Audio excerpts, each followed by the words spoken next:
Hola, ¿cómo están? Bienvenidos todos a una nueva edición de La Hora de los Negocios en Caracol Radio. Hoy, con un motivo de esta época de balances, de objetivos también, repensar lo que se hizo en un año, trazar lo que se va a hacer en el año siguiente como propósito. Así que vamos a hablar de eso, de negocios, de propósitos futuros, pero también de balances pasados. Con un invitado especial a quien de inmediato saludo y le agradezco por estar acá en Caracol Radio, Aníbal Gaviria, gobernador de Antioquia. Bienvenido a Caracol Radio. Alfonso, gracias. Un abrazo y un saludo a todos y cada uno de los que nos siguen en la hora de los negocios y bueno, listos a esta conversación, como dices ya, en el remate de año y en el remate de gobierno. En el remate de administración, a usted le quedan es unas poquitas horas de un trabajo de 4 años que, como pasó con todos los gobernadores del país y todos los alcaldes del país, fue un periodo absolutamente atípico, porque nadie, por preparado que estuviera, podía tener en su plan de gobierno calculado cómo manejar una pandemia. Así que usted como gobernador y todos los demás gobernantes regionales y territoriales, pues tuvieron que superar eso. ¿Cómo arranca, teniendo en cuenta eso, en general el balance de su gestión? ¿Usted cómo diría que le fue como gobernador de Antioquia, Aníbal? Pues uno es muy mal juez de sí mismo, pero nosotros estamos supremamente satisfechos del gobierno y para eso nos asentamos es en cifras, porque uno juzgarse, pues la única manera de darle un sustento a eso son cifras y creemos que las cifras que está mostrando el gobierno son contundentes. Voy a compartirle varias en todos los frentes. Por ejemplo, en el primero, que para nosotros es el más importante, que es el respeto y el cuidado de la vida. Tenemos la tasa de homicidios más baja en 50 años en toda Antioquia. Tenemos la tasa de homicidios de mujeres más baja en 50 años. Y tenemos algo supremamente importante, que es por primera vez la tasa de homicidios de Antioquia se sitúa por debajo de la tasa de homicidios nacional en 50 años. Contundente. Pero además, en el tema económico. Pero como se trata un poco de hacer el balance, gobernador, cuando usted lo recibió, por ejemplo, esa tasa de homicidios hace 4 años, ¿en qué punto estaba? La tasa de homicidio nosotros la vamos a bajar, la vamos a dejar aproximadamente en 24.8, 24.9 homicidios por 100.000 Sí. habitantes. Y en el año, para hacer un recuento histórico, en los años 90 esa tasa estaba en 275. Hemos bajado más de 10 veces. Y al recibir nosotros el gobierno, los homicidios totales en Antioquia estaban por cerca de 3.000 homicidios. Y en el año entero. Y nosotros vamos a dejar bastante menos de 2.000 homicidios. Son más de 1.200 vidas salvadas. Una sola vida que se pierda en forma violenta es para nosotros algo que debería ser insoportable para la sociedad. Pero nos falta mucho. Tenemos todavía 1.700, 1.750 homicidios por 100.000 habitantes. Perdón, homicidios totales en Antioquia, una tasa de 25, pero hemos bajado desde más de 3.000 al recibir el gobierno y de una tasa de 275 en los años 90. Eso lo reivindico además porque no solo es un resultado de este gobierno, sino que es un resultado en el que he tenido el honor de participar en 3 gobiernos, 2 en Antioquia y 1 en Medellín. O sea, este es un trabajo que viene de tiempo atrás. Decíamos al comienzo pues que se trata de hacer balances por la época, porque usted termina su gobernación, arrancamos con esto general, pero esta es la hora de los negocios, así que hay que hablar de dinero, de desarrollo, de planes. Y específicamente lo hemos invitado a usted, Aníbal Gaviria, porque usted deja, que fue casi que, podría decirlo, el eje de su gobierno, un proyecto que se llama la Agenda Antioquia 2040 y que su gobernación decía es un modelo de desarrollo territorial. Siempre nos pareció interesante desde casi el inicio de su gobierno porque era pensar una región del país a 20 años, que a veces en Colombia, o no a veces, casi siempre en Colombia no lo hacemos. Ahora que está terminando su gobernación, viene la siguiente. ¿Cómo queda ese objetivo de Antioquia para el año 2040? Sí, voy a recoger un poco la pregunta anterior porque hablábamos de balances y yo hablaba de cifras y en el marco de la hora de los negocios, 2 o 3 cifras para arrancar con 2040, Bueno, sí. que son, dejamos la fábrica de licores con las ventas más grandes de la historia de la fábrica, más de 100 años. Vamos a estar entre 67 y 68 millones de botellas. Vamos a dejar a la fábrica con las exportaciones más grandes de la historia.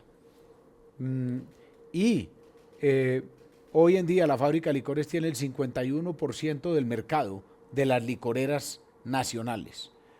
Con el IDEA, el Instituto para el Desarrollo de Antioquia, otro tema totalmente ligado a la hora de los negocios, queda el IDEA con el patrimonio más grande de su historia, el IDEA con las colocaciones más grandes de la historia y el IDEA con las utilidades más grandes de la historia. Pero cuando estamos hablando de las utilidades más grandes de la historia, alguien dirá, pero claro, pues hombre, 4 años después, no.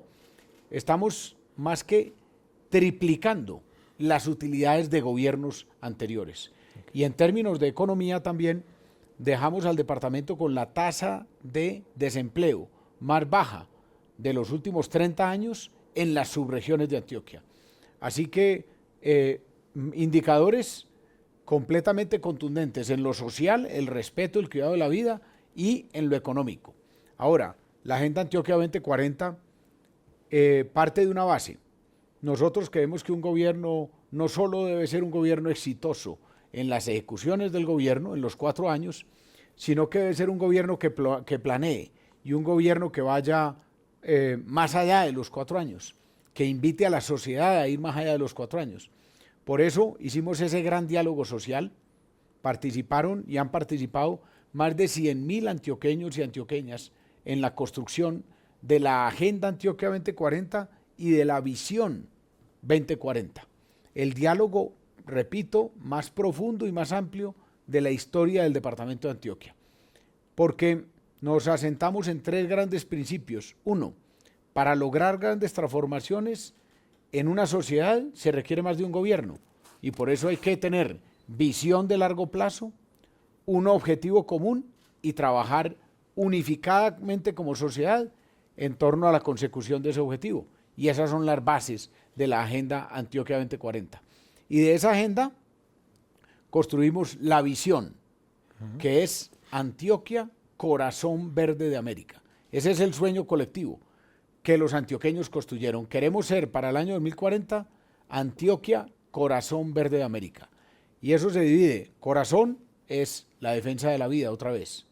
Pasar de una sociedad que ha sido desafortunadamente reconocida por altos niveles de violencia para ser referente en el respeto por la vida.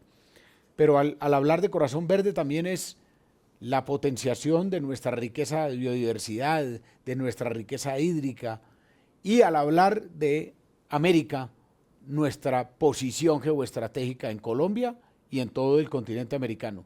Entonces, a eso apuntamos, a que el año 2040 Antioquia sea esa corazón verde de América, equitativa, educada, competitiva, sostenible, multicultural y en paz.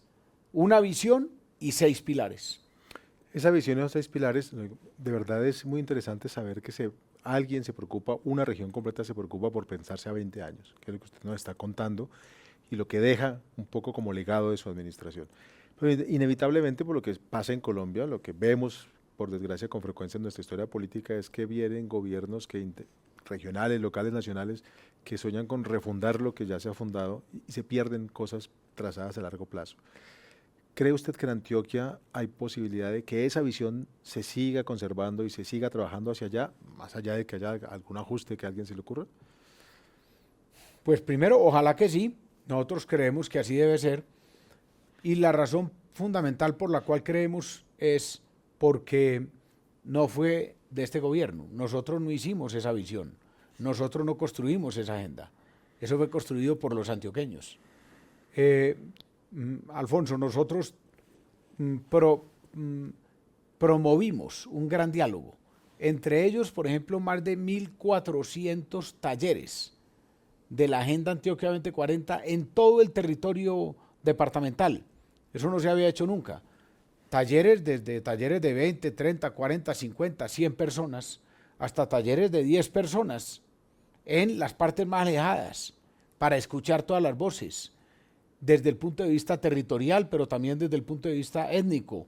Los afro, los indígenas, la población LGTBI, todos fueron escuchados para construir esa visión y esa agenda. Entonces no es la del gobierno, por tanto, debe seguir siendo acogida y acompañada por la sociedad.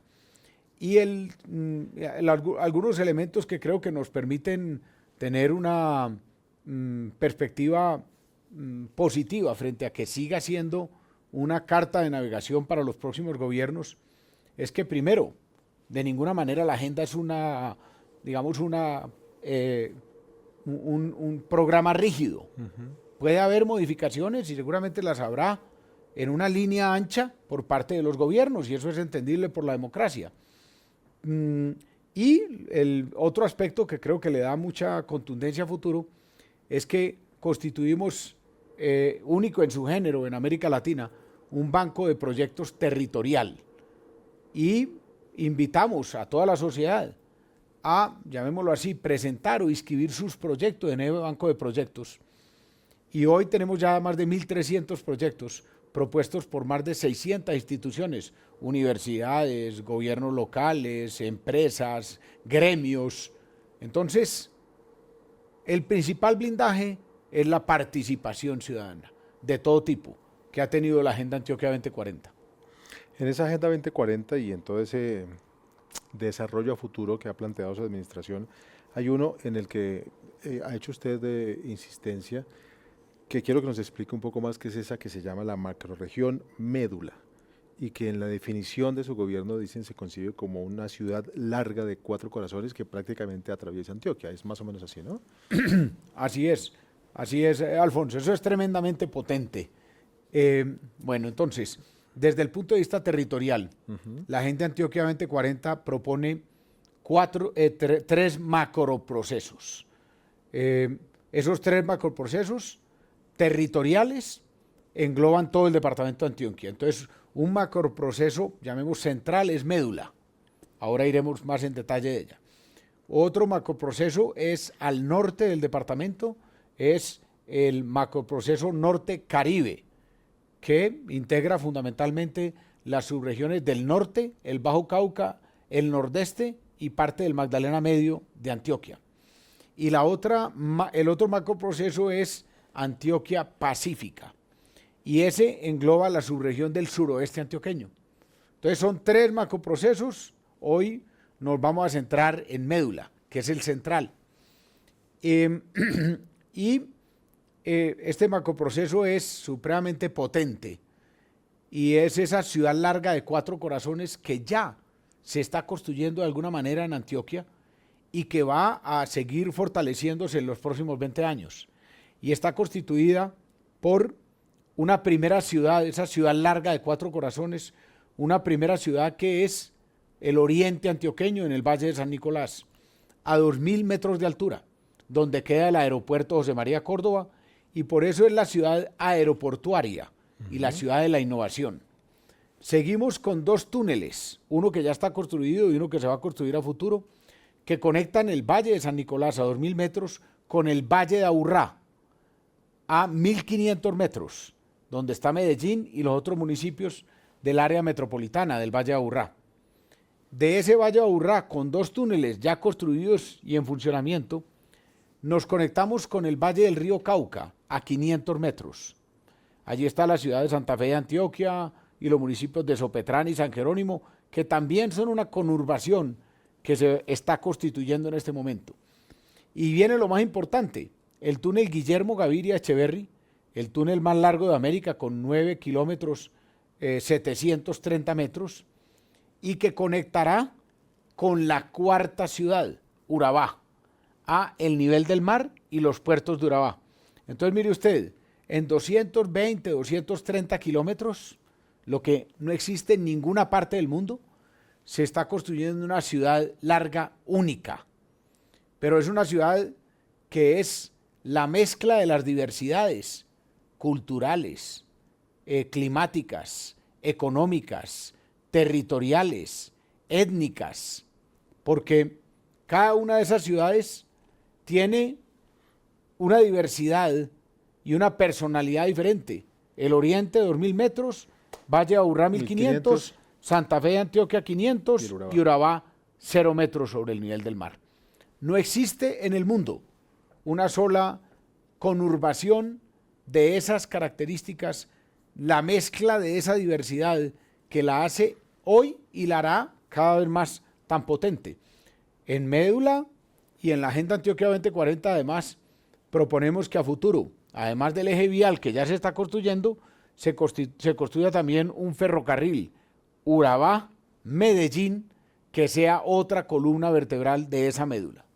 Bueno, quiero que, como usted lo ha mencionado, los 4 corazones en distintos pisos térmicos, atravesando Antioquia, llegando al océano, quiero que hablemos como de esos corazones uno por uno, pero usted ha mencionado lo que nos interesa muchísimo, especialmente en esta hora de los negocios, que es el túnel Guillermo Gaviria. ¿Está casi en más del 90% de la obra?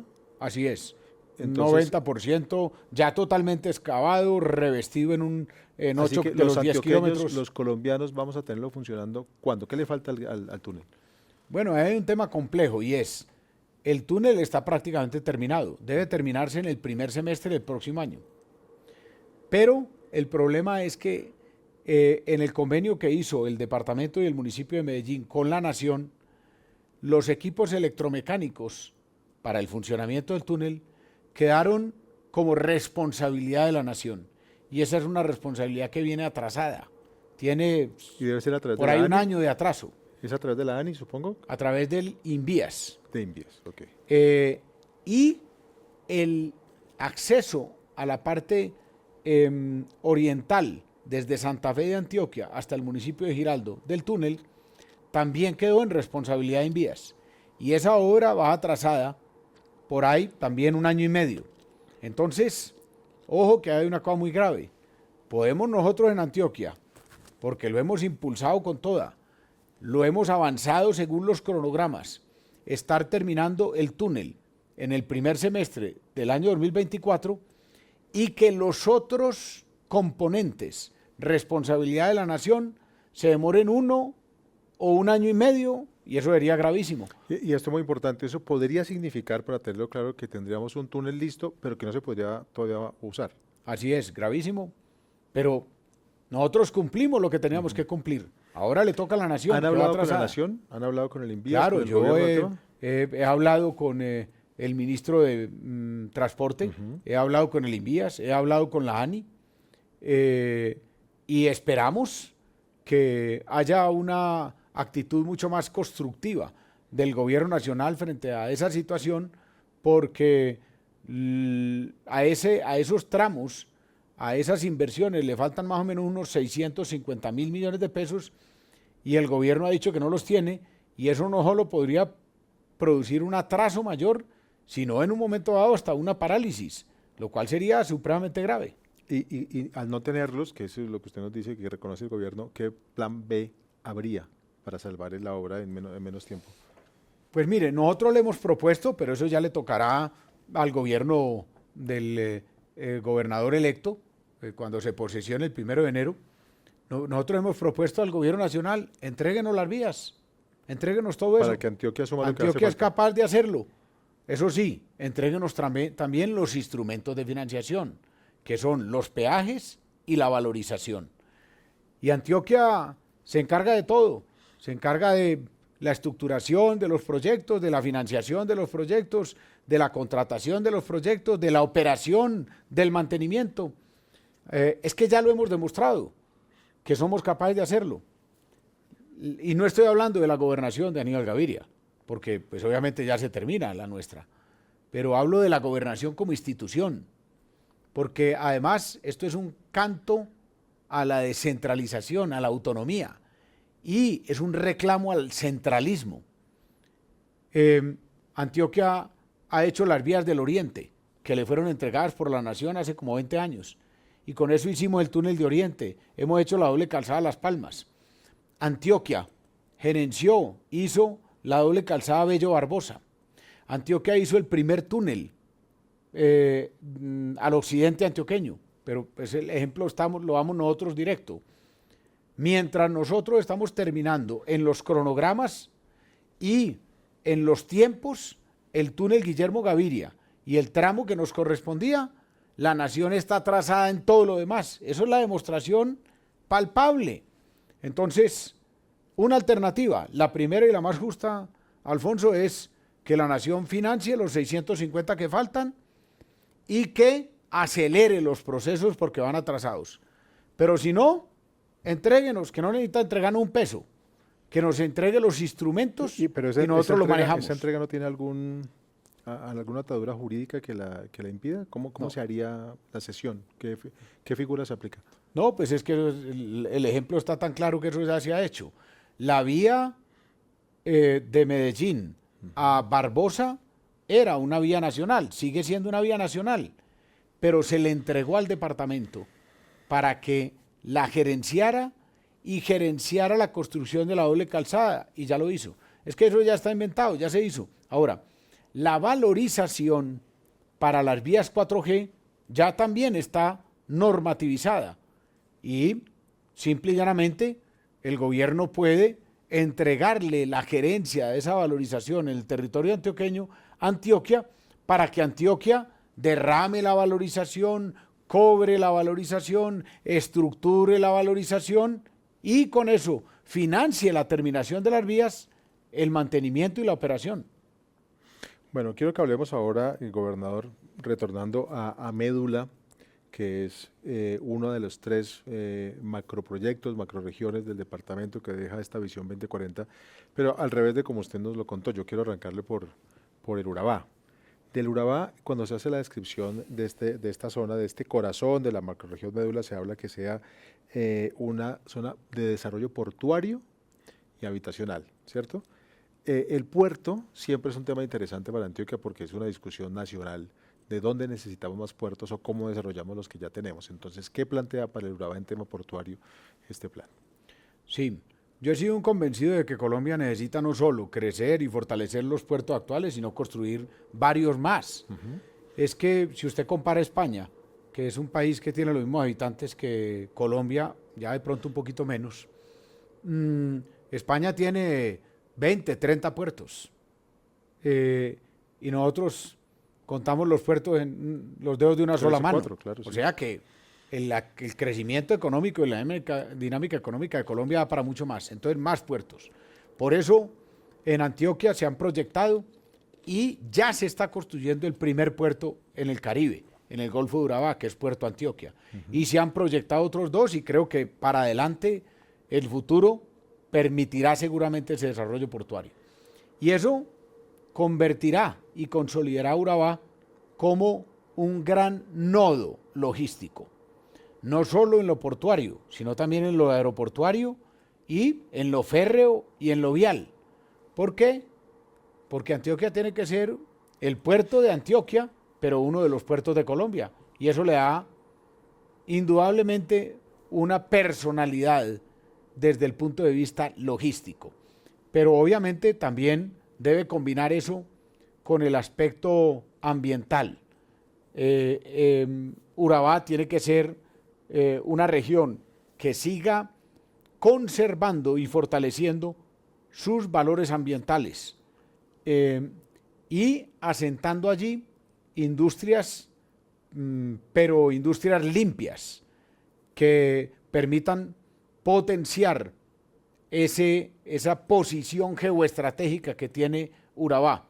Es que Urabá, en buena medida, es parte del concepto de corazón verde de América, con ese posicionamiento geoestratégico que vale decir, los antioqueños que Colombia nos reconoce tantas virtudes, digamos, en el campo empresarial, en el campo de emprendedores, de creativos, hemos dejado de lado por mucho tiempo esa posición geoestratégica y esa condición de departamento Caribe. Bueno, ahora con el túnel Guillermo Gaviria Echeverry, con Médula, eso se potencia, porque es esa ciudad larga con esa componente o esa ciudad número 4 o número 1, dependiendo de cómo usted la quiera poner en el orden, que es Urabá. Es la potenciación de la riqueza de biodiversidad de Urabá, de la riqueza hídrica de Urabá, de la riqueza agrícola de Urabá, con la posición geoestratégica. Estamos con el gobernador Aníbal Gaviria hablando sobre la Agenda 2040 de Antioquia, también sobre la macrorregión Médula comprendida en esta agenda y en los 4 corazones que la conforman. Vamos a continuar en momentos hablando de esa macrorregión Médula, porque seguimos con el gobernador de Antioquia, Aníbal Gaviria. Está terminando su gestión y lo hemos invitado a este especial de Caracol, La Hora de los Negocios, para hablar de cómo se proyecta Antioquia al final de su gobernación, el pensamiento que tiene la administración de cómo debe ser el departamento a 20 años, al 2040 un poquito menos de 20 años, de cómo se desarrolla la macrorregión Médula y muchos otros temas que ha dejado planteado en su gobernación. Pero antes de retomar el asunto de Médula y de los otros 3 corazones, porque ya hablamos del Urabá, me ha llamado la atención otras cosas de usted que le quiero plantear en esta charla, doctor Gaviria. Estuvo usted en Guadalajara, en la Feria del Libro, y presentó este libro, el Misión Vida 90 Más. Y me llamó la atención cuando usted me contaba sobre él, porque esto lo que tiene es un objetivo súper ambicioso, me parece, y que no es un objetivo regional, nacional y mundial, que es ¿cuál, gobernador Gaviria? Sí, sí, Alfonso. Tuvimos, digamos, la satisfacción, como lo dices, de la invitación de la Universidad de Guadalajara a la feria del libro más importante de América y la segunda del mundo, para presentar Misión Vida 90 Más. Y es, como lo mencionas, una propuesta global que parte de una base. Todos nuestros gobiernos, empezando por el gobierno que nos inspira, de mi hermano Guillermo Gaviria Correa, en Antioquia, y seguido por nuestros 2 gobiernos en Antioquia y en Medellín, el tercero, han tenido un eje: la defensa, la protección y el cuidado de la vida. Nosotros consideramos que, y mucho más en un país y en una región tan afectada como por la violencia como Colombia y como Antioquia, lo primero tiene que ser la vida. Por eso proponemos un objetivo global. Y ese objetivo global es que para el año 2050 en el mundo la esperanza de vida sea de 90 o más años. ¿Y por qué ese objetivo global? Porque consideramos que los objetivos que está proponiendo la ONU, que son los Objetivos de Desarrollo del Milenio, del año 2000 al año 2015, y los Objetivos de Desarrollo Sostenible del año 2015 al año 2030, son supremamente importantes y son muy loables y han sido trascendentales para el mundo. Pero adolecen de un problema, y es que uno, para tener un objetivo, lo tiene que conocer, lo tiene que entender, y no hay en el mundo quien se recite los Objetivos de Desarrollo Sostenible, los 17. Sí, nadie los conoce completos. Nadie los conoce completos, y uno no puede tener un objetivo común si no es común, y para ser común tiene que entenderlo todo el mundo. Fácil. Entonces, por eso proponemos uno, que es esperanza de vida de 90 años para el año 2050 a nivel global. Y ahora, ¿por qué proponemos esperanza de vida? Porque ese objetivo lo reúne a todos. Y es muy fácil comprobarlo. Los países que tienen mayor desarrollo de todo, mejor educación, mejor salud, mejores vidas, mejor economía, mejor empleo, mejor cultura, más apoyo a los aspectos deportivos, culturales, todo. Los países que tienen mejor todos los indicadores tienen más esperanza de vida. Los países, por el contrario, que tienen los peores indicadores en servicios públicos, en agua potable, en vivienda, en vías, en educación, en salud, tienen los más bajos índices de esperanza de vida. Y eso es una gran inequidad, y eso es absurdo que siga existiendo en el mundo.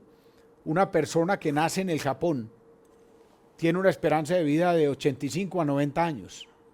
Una persona que nace en Somalia tiene una esperanza de 55 años. 30 años de diferencia, que son más o menos el 60% del tiempo que vive en Somalia o en Sierra Leona. Gravísimo que el mundo siga aceptando esa enorme desigualdad, que es lo peor desde el punto de vista humano, desde el punto de vista social, pero sigue siendo también lo peor desde el punto de vista económico. A mí me parece muy importante que muchos dirigentes de distinto arraigo político, de distintas regiones, hablen de estos temas, que son temas globales, que son temas de esperanza de vida, que son temas de pensar en un mundo integral y buscar beneficios. Sin embargo, no deja de ser curioso encontrar una persona con la que, como con ustedes, estamos hablando de asuntos regionales, de Antioquia, de la gobernación que usted termina, y de repente estar pensando en un libro, publicando un libro y hablando de Somalia, de Japón, de Colombia, del mundo entero. ¿Por qué ese interés por abordar los objetivos de desarrollo sostenible, por hacer una propuesta universal? ¿De dónde sale, Aníbal? Alfonso, yo ahí creo que dos cosas. Primero, esa inspiración nace precisamente de los gobiernos de Antioquia y Medellín, porque, como lo he dicho, son gobiernos por la vida. Nuestro gobierno en Antioquia, 2004-2007, en nuestro plan de desarrollo y nuestro gobierno se denominó Antioquia Nueva, un hogar para la vida. El gobierno en Medellín, 2012-2015, Medellín Todos por la Vida. Y este gobierno en Antioquia, Medellín, se llama Antioquia Unidos por la Vida. Siempre la vida como el propósito central. Entonces, esa propuesta global, ¿de dónde debe venir? Una propuesta global por la vida debe venir de un territorio que haya sufrido, como nosotros hemos sufrido, la violencia, el irrespeto por la vida. Entonces creo que tengo la autoridad moral, porque provengo de un territorio en el que la vida ha sido tremendamente afectada por la violencia y por otras desigualdades como el acceso a la salud, la calidad del agua potable. Pero también porque tenemos la autoridad moral de haber avanzado enormemente en los últimos 20 años. Entonces, la primera razón para hablar de eso es porque lo que queremos es llevar nuestro discurso, que lo hemos expresado en lo local y en lo regional, en Medellín, en Antioquia, pero que lo hemos llevado a la práctica en Medellín, en Antioquia, a nivel internacional. Y el segundo punto para proyectar ese discurso a nivel internacional está también en la esencia de nuestra visión, Antioquia, corazón verde de América. Parte de esa visión está indicándonos, no nos quedemos aquí. Algo que los antioqueños tenemos que hacer, que tal vez no hicimos tan bien los últimos 80 o 90 años, es salir hacia afuera. Ya lo estamos haciendo fuertemente. Nuestras empresas son multilatinas, nuestras empresas en Estados Unidos, en Europa, pero eso es los últimos 30 años. Entonces, claro que nosotros podemos proponerle temas al mundo. Los podemos proponer además desde la autoridad moral que nos da nuestro ejemplo. Es que Medellín ya le ha propuesto temas al mundo. Medellín ya es referente para el mundo, con el laboratorio urbano en el que se ha convertido. Y por eso el mundo mira con admiración la transformación de Medellín. Entonces, así como le proponemos la transformación urbana, proponemos también una transformación global por la vida. Lo que usted me está diciendo, lo que le escucho me hace pensar en hacer una pregunta que en otro momento quizás no sería oportuna. Usted en la práctica ya no es gobernador de Antioquia, le faltan unas horas todavía, pero en la práctica no. Así que creo que es posible que usted nos hable un poco más de política. Cuando usted está haciendo estas propuestas, es casi inevitable pensar, Aníbal Gaviria, ¿qué piensa para los próximos años? ¿Usted va a ser candidato presidencial? Pues sí, Alfonso, es una pregunta que obviamente no puedo negar que me he hecho, pero me han hecho muy intensamente los últimos 6 meses. Me lo preguntan los periodistas, me lo pregunta también mucha gente en la calle, y hay un ambiente positivo frente a una alternativa en ese sentido. Pero yo siempre me he dicho y siempre me he respondido con una convicción que tengo desde hace más de 20 o 25 años, y es que las candidaturas no son de uno, sino de la gente. Entonces, si hay candidatura, que sean la gente. Porque a mí no me gustan esos autocandidatos eternos, que a toda hora son candidatos. No, vamos a palpar si hay un ambiente fuerte, si hay una temperatura intensa para una candidatura, y ahí evaluaremos esa decisión. Ahora, lo que yo sí no voy a dejar de hacer es agitar temas como Misión Vida 90 más, como Colombia Federal, como mi ataque al centralismo. Uno de los principales problemas de Colombia es el centralismo. Alfonso y todos los que nos escuchan y nos ven en la hora de los negocios, mire esto, hoy en Colombia, de 100 pesos de la masa fiscal total del país, 80 los maneja el centralismo y 20 únicamente las regiones, esto es departamento y municipios. Absurdo. Por eso es que hay tanta ineficiencia. Por eso es que nosotros sí estamos terminando el túnel Guillermo Gaviria Echeverry y la nación está atrasada, porque no puede administrar mejor quien no está en el territorio. Yo he ido en estos 4 años más de 40 veces a supervisar las obras del túnel, pero el centralismo no ha ido ni 1 o 2 veces. Porque a veces no les alcanza, es tan grande lo que tienen que hacer que no, claro, es que no hay manera que el tiempo dé. Entonces se pretende manejar Colombia desde el centralismo. Y entonces las inversiones en un municipio para una vía terciaria que las decidan aquí, en una oficina en Bogotá. Hombre, no seamos absurdos.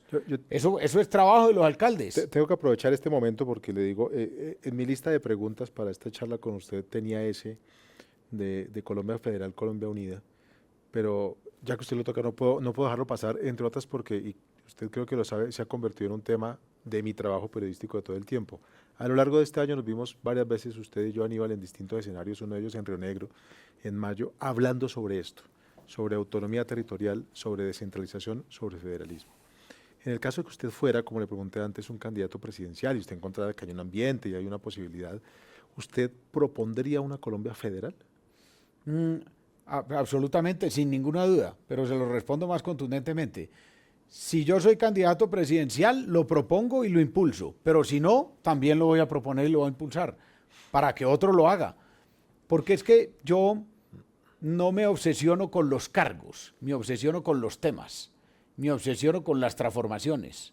Entonces lo que le vamos a proponer a Colombia son ideas transformadoras, como una Colombia federal, pero con temas concretos, porque para que la gente entienda, lo que vamos a proponer, lo que estamos proponiendo ya, es que ese 80-20 se cambie por un 50-50, simple, así como Misión Vida 90 más, simples para que los temas sean entendidos y sean impulsados o sean analizados por todos los colombianos. La propuesta es 50-50, que el 50% de la masa fiscal del país lo maneje la nación, y eso es mucha plata y con eso se puede hacer mucho, y que el 50% lo manejen los entes territoriales que están al lado de los problemas que son y que están al lado de las soluciones. Municipios. Exacto, departamento y municipios. Lo escuché hace unos días también un poco hablando de estos temas en otra entrevista que usted dio con Luz María Sierra, la directora del Colombiano. Y hay un punto que además me llamó la atención y circuló mucho en redes, porque lo vi, por ejemplo, en la línea en X del exministro de Hacienda, Rudolf Gómez, y a favor él de lo que usted decía es de esa crítica que usted le hace al presidente Gustavo Petro, más allá de la ideología política que cada uno tenga o de la visión de país que cada uno tenga, por el hecho de que usted cree que lo que más, me pareció entenderle eso, más ha hecho el presidente Petro es polarizar y no unir.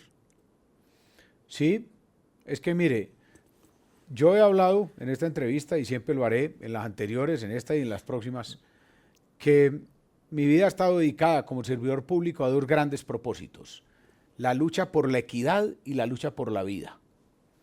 Pero ha habido un tercero, porque está unido completamente a esos, que es trabajar por esos propósitos, pero buscando unidad, buscando alianzas, porque es como logramos avanzar más en esos propósitos. Entonces, yo soy un hombre de unidad.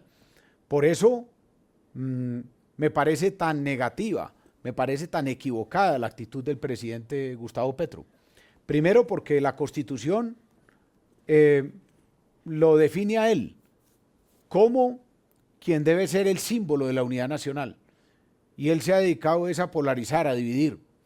Pareciera que sigue siendo el candidato de una fracción de Colombia y no el presidente de todos los colombianos. Pero más en la esencia todavía, es que cuando Colombia eligió a Gustavo Petro, lo que hizo Colombia, los colombianos, con una gran generosidad, a alguien que había atacado al Estado, a alguien que había disparado contra el Estado, le mandó un mensaje de reconciliación a todo el pueblo colombiano. Y ese mensaje no fue entendido por el presidente Petro, no fue interpretado por el presidente Petro, porque él podía haber sido símbolo de la reconciliación y símbolo de la unidad. Y se ha convertido en el hombre que no busca ni interpreta la reconciliación y que por el contrario es el que polariza y divide. Gravísimo, un gran error. Por Dios, yo no lo celebro. Antes lo deploro, pero esa es la realidad. Y parece que no fuera a haber corrección. Ojalá, pienso que todavía podría haber tiempo. Lo que no veo es actitud para corregir algo que le cuesta mucho a Colombia. El mensaje de Colombia no fue únicamente de quienes eligieron a Petro, sino de quienes no lo eligieron. Al otro día aceptaron el resultado de las urnas. Y Colombia dijo, adelante Gustavo Petro, presidente, y lo que él ha hecho es una gran equivocación, una gran pérdida para Colombia. Ojalá haya rectificación. Porque tiene tiempo de hacerlo, por supuesto. Todavía tiene tiempo, pero la actitud a veces muestra una radicalización en esa equivocación y en ese error. Estamos con Aníbal Gaviria, quien está terminando su ejercicio en la gobernación de Antioquia. Estamos en Caracol Radio en la hora de los negocios y hemos hablado un rato ya largo de política, de cómo analiza el gobierno nacional y de cómo piensa el futuro propio y el futuro del país. Pero quiero regresarlo a lo que estábamos hablando hace un rato, que es esa Agenda 2040, esa macrorregión médula y los 4 corazones. Ya hablamos del corazón del Urabá. Y hay otros 3, el del occidente, el del Valle de la Aburrá y el del oriente. El del occidente, esos municipios de 500 metros sobre el nivel del mar, los define el proyecto Médula, sobre todo con una vocación turística, ¿cierto? De acuerdo. Todos los nodos tienen y todos los corazones tienen una vocación obviamente logística, pero en el occidente se da una gran posibilidad y una gran capacidad turística basada en el clima, basada en las potencialidades, digamos, hídricas de ese territorio, pero basado también en el hecho de ser como una especie de eje occidente-oriente como médula, pero en un eje también norte-sur, a través del eje del río Cauca. Entonces, una gran potencialidad turística que además está quedando cada vez más evidenciada y más fortalecida con nuestro gran programa en el gobierno, pero con proyección también al 2040, que es Antioquia Mágica. Antioquia Mágica es el programa de promoción turística de Antioquia, que ha sido reconocido a nivel nacional, a nivel internacional, y que va a servir seguramente como la plataforma inmejorable para potenciar esa oportunidad y ese poder turístico del nodo de Occidente, que es Santa Fe de Antioquia, que por otro lado tiene también la atracción turística de ser la antigua capital de Antioquia y una de las ciudades coloniales más bonitas de Colombia. Entonces allí la potencialidad turística es paisajística, es hídrica, es colonial, es religiosa. Otro de los fortalezas de médula, que es la diversidad. Entonces hablamos del corazón Urabá, hablamos del corazón occidente, y eso nos trae al corazón Valle de la Aburrá, que es Medellín. Pues está Medellín ahí. Claro. Y antes de que hablemos de lo que plantea Médula para Medellín, pues quiero saber usted cómo sienta Medellín ahorita, Aníbal, también en este cambio de gobiernos. No, yo creo que hay un descanso en Medellín. Yo nunca he querido entablar digamos, un debate con el exalcalde Quintero, pero obviamente yo creo que es una convicción de todos los antioqueños, que por eso le dieron una gran, digamos, rechazo en las urnas, en las elecciones de octubre, que ese fue un gobierno malogrado para Medellín, un gobierno que hizo que se perdiera una dinámica de transformación reconocida por el mundo y por Colombia, pero vamos a recuperar el terreno perdido y vamos a recuperar la ruta en Medellín. Y ese es el descanso que hoy se siente. Vamos a recuperar a Aníbal Gaviria, que ya en unos días no va a ser gobernador. ¿Qué está dispuesto a hacer? No, es que el vamos es colectivo, porque el liderazgo que ha transformado a Medellín y el liderazgo que puede transformar a Medellín, Antioquia, a Colombia es colectivo. Mi hermano Guillermo, que ha sido siempre una gran inspiración para mí, nunca hablaba de liderazgos individuales mesiánicos, sino de liderazgos colectivos. Lo que produjo la transformación de Medellín no fue un gobierno, ni una persona mucho menos. Fueron varios gobiernos sucesivos sintonizados. Pero además, esos varios gobiernos unidos con la academia y esos varios gobiernos unidos con la empresa privada y esos varios gobiernos unidos con la comunidad. Eso fue lo que se rompió en estos 4 años en Medellín. Entonces, cuando hablo de vamos, no de Aníbal Gaviria, es el liderazgo colectivo que va a volver. El liderazgo colectivo que también le dijo a este gobierno perdido, malogrado, quieto, alto ahí. A eso me refiero con el vamos, y a eso me refiero en el hecho de que cuando hablo de una posible candidatura futura, no hablo de una autocandidatura, sino de una candidatura de la gente. Siempre lo colectivo. Bueno, y entonces ahora sí, Medellín, Médula, ¿qué es lo que plantea para el Valle de la Aburrá? Tercer corazón. Venimos primer corazón, Urabá. Urabá. Segundo corazón occidente, tercer corazón, Valle de Aburrá. Valle de Aburrá. Bueno, Valle de Aburrá, la ciudad de los servicios, la ciudad de la innovación urbana, la ciudad de la transformación urbana y por supuesto la ciudad también de la innovación. Entonces, yo creo que en el Valle de Aburrá, en su conjunto y en Medellín, están toda la potencia para seguir consolidando a Medellín como ciudad de servicios, como ciudad de turismo de eventos, como ciudad de la música y de los eventos musicales y de los eventos culturales. Todo alrededor de esas, digamos, nuevas economías, pero recuperando un valor enorme que por efecto del deterioro ambiental de Medellín se había perdido, que es el clima y que es el aire de Medellín. Entonces vamos en una dirección de potenciación de las nuevas economías y de recuperación de los valores ambientales del Valle de Aburrá. Por eso proyectos como Tren del Río, para una movilidad sostenible, y así otros que hacen parte de todos los más de 1.300 proyectos de la Agenda Antioquia 2040. Y nos quedan 2 minutos, Aníbal, para hablar del cuarto corazón, en Médula, que es el corazón de Oriente, por supuesto, donde, como usted nos contó, está mucho más arriba, 2.000 metros, Río Negro, aeropuertos. Sí, primero lo que inmediatamente se viene a la cabeza es la gran región aeroportuaria.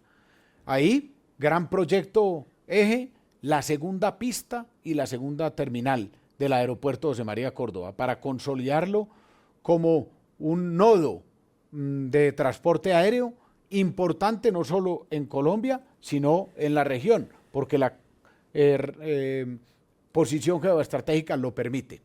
Y en ese sentido, obviamente alrededor de ese nodo aeroportuario, las industrias de gran valor agregado, y allí la medicina, las industrias biomédicas, y en ese proyectos tan trascendentales como la Facultad de Ciencias de la Vida de la Universidad Nacional.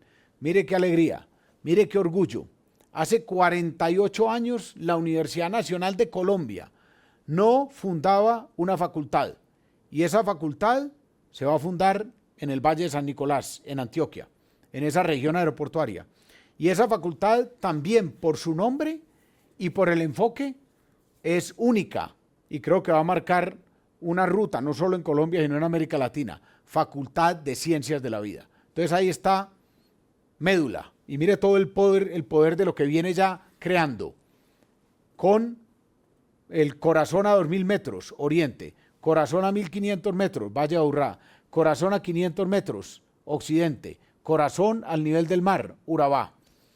Yo, para terminar, le digo, mire, los televidentes y los oyentes seguramente habrán oído hablar de Neom, la ciudad de cristal, Sí. que está construyendo con billones y billones de dólares en el Medio Oriente, con petrodólares. Pues, guardadas las proporciones, Neom se queda en palotes. Al lado de Médula. Al lado de Médula. Porque por mucho cristal que le pongan, por muchos dólares que le pongan, nunca van a tener una ciudad con 4 corazones. 2000, 1500, 500 y 0. Y mar. Y eso hace toda la diferencia. No puede haber petrodólares, ni millones, ni billones de dólares que compren lo que la naturaleza nos dio. Es Aníbal Gaviria Correa, 57 años, gobernador de Antioquia, terminando su administración y hablándonos de lo que deja esa administración, la visión 2040, Médula uniendo el Urabá con el oriente antioqueño, además de los otros 2 grandes macrorregiones del departamento, y también hablando de Colombia, de los objetivos de desarrollo sostenible y de su futuro. Aníbal, muchas gracias por estar en la hora de los negocios de Caracol Radio. Alfonso, gracias, un placer, y pues obviamente a horas, como dices, de saludar el 24, un feliz y un poderoso 2024 para todos los colombianos. Deseo que compartimos. En el 2024 volveremos con más personajes en esta hora de los negocios de Caracol Radio. Muchas gracias.